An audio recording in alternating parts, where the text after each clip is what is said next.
తీసుకునే వాళ్ళు కాదు, ఎవరింటికి పిలిచినా వెళ్ళేటువంటి వాడు కాదు. అంత బుద్ధి కలిగినటువంటి సత్వగుణ సంపన్నుడైనటువంటి వాడు ఆయన. ఆయన ఎవరు పిలిచి మా ఇంటికి రమ్మని అంటే కూడా వాళ్ళ ఇంటికి వెళ్ళకపోతుండే. కేవలం భగవంతుడే ఆయన ఉచ్ఛ్వాసము నిశ్వాసం అంతా కూడా భగవంతుడే. ఆయన ఆలోచన అంతా కూడా భగవంతునికి సంబంధించిన ఆలోచననే ఉంటుంది. అయితే అట్లాంటి ఆయన ఉన్నటువంటి ఊర్లో ఒక పూర్వము దొంగ, పెద్ద దొంగ, ఆయన అన్ని దొంగతనాలు చేస్తూ అందరినీ ఇబ్బందులు పెడుతూ అనేకమైనటువంటి ధనాన్ని సంపాదించాడు, కోట్లు కూడా పెట్టుకున్నాడు. ఇక ఆయనకు ముసలితనం వచ్చింది. ఆయన ఇద్దరు ఒకటే ఊర్లో ఉండేవాళ్ళు. ఇక ఈయన మనస్సులో నేను ఎంతో పాపం చేసినా నేను చేసినటువంటి పాపము తొలగిపోవాలంటే ఎవరికైనా మంచి విద్యావంతులకు లేదా భక్తులకు ఆధ్యాత్మికవేత్తలకు దాన ధర్మాలు చేయాలి, భోజనం పెట్టాలి అనేటువంటి ఆలోచన ఆ దొంగ మనస్సు లోపల, అంటే పూర్వం దొంగతనాలు చేసే ఆయన మనస్సులో కలిగిందట.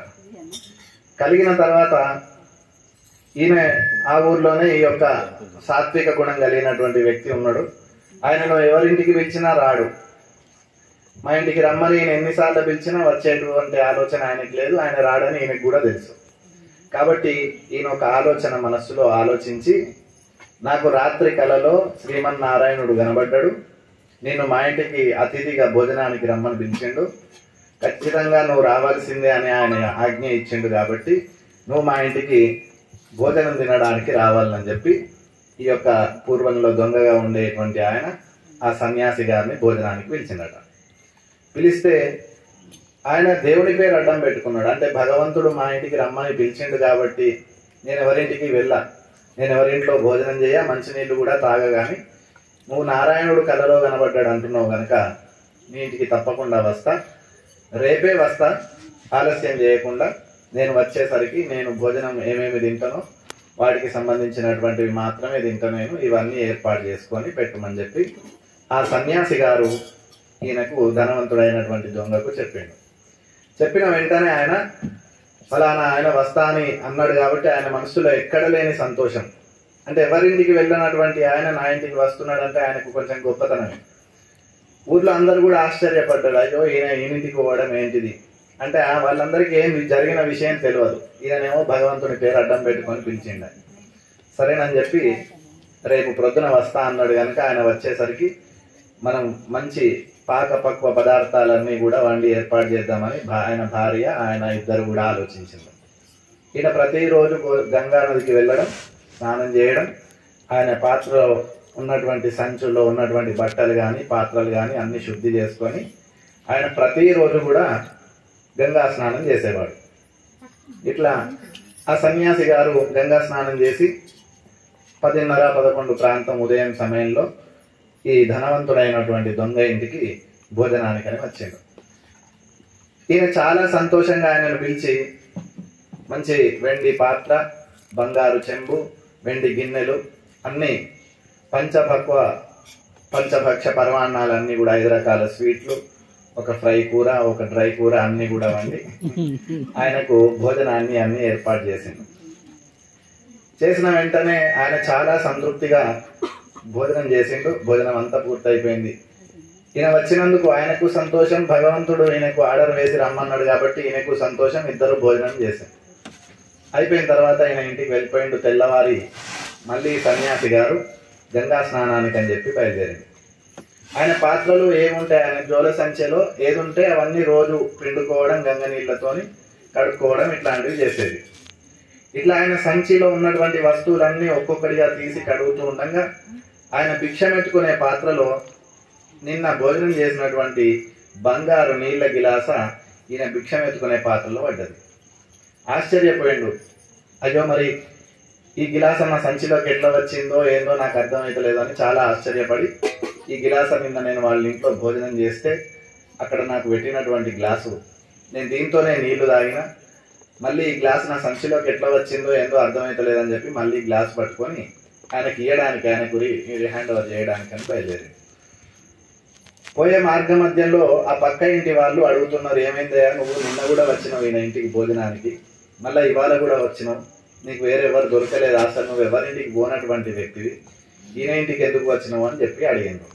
ఏమైంది, ఈయన ఇంటికి వస్తే భగవంతుడు నాకు ఒక ఆజ్ఞ ఇచ్చిండని ఆయన చెప్తే నేను వచ్చిన అంటే, ఈయన ఒకప్పుడు పెద్ద దొంగ, ఈయన దొంగతనాలు చేసే సంపాదించిండు సంపాదన అంతా. కాబట్టి ఆ దొంగ ఇంట్లో నువ్వు నిన్న భోజనం చేసినందుకు నీకు ఇవాళ దొంగతనం చేయాలనే ఆలోచన కలిగి నువ్వు ఆయన ఇంట్లో తాగినటువంటి ఆ నీళ్ళ గ్లాసును సంచిలో వేసుకొని వెళ్ళిపోయినావు. కాబట్టి నువ్వు నిన్న తిన్న తిండి దొంగ తిండి కాబట్టి మీకు దొంగతనం చేయాలనేటువంటి ఆలోచన కలిగింది. కాబట్టి మనం తినేప్పుడు ఏ ఆలోచనతోని ఏ భావనతోని తింటామో అదే మన శరీరం లోపల పడుతుందట. కాబట్టి మనం చాలామంది ఏం చేస్తాం, సాయంత్రం కాగానే టీవీలో సీరియల్ పెట్టుకొని అత్త కోడళ్ళ కొట్లాటలు లేదా భార్య భర్తల కొట్లాటలు ఉండేటువంటివి ఎక్కువ చూస్తూ మనం దాన్నే తింటాం. తింటే తెల్లారి నుంచి అదే ఫలితం మన ఇంట్లో మన ఆడవాళ్ళతో మనకు కనిపిస్తుంది, మన మగవాళ్ళతో మనకు కనిపిస్తుంది. కాబట్టి మనం తినే తిండి మంచి ఆలోచనతోనే తినాలి. అట్లనే మన గర్భం లోపల వైశ్వానరుడు అనేటువంటి ఒక అగ్ని పురుషుడు ఉంటాడు. అది ఎప్పుడు కూడా మండుతూనే ఉంటుంది. ఇదంతా మన భోజనం చేసేటువంటి ప్రక్రియ అంతా ఒక యజ్ఞంతో సమానమైంది.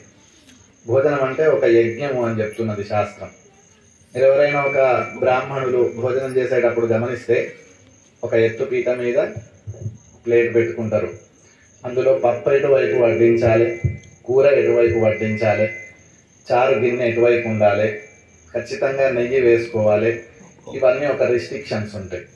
ముందు పప్పు అన్నమే తింటారు, ఎందుకంటే గణపతి హోమం చేసినప్పుడు మనం పప్పుకు సంబంధించినటువంటి హోమం చేస్తాం.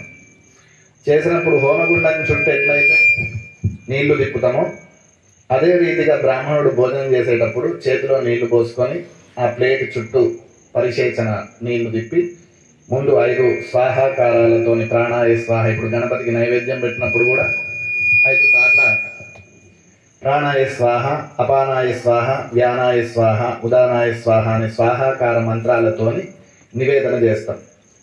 అదే రీతిగా భోజనం చేసేటప్పుడు బ్రాహ్మణులలో ఈ స్వాహాకారాలతోనే భోజనం చేస్తారు. ఈ లోపల ఉండేటువంటి అగ్ని పురుషుడు అది ఎప్పుడూ మండుతూ ఉండాలన్నమాట. కాబట్టి భోజనం అనేటువంటిది ఒక యజ్ఞం.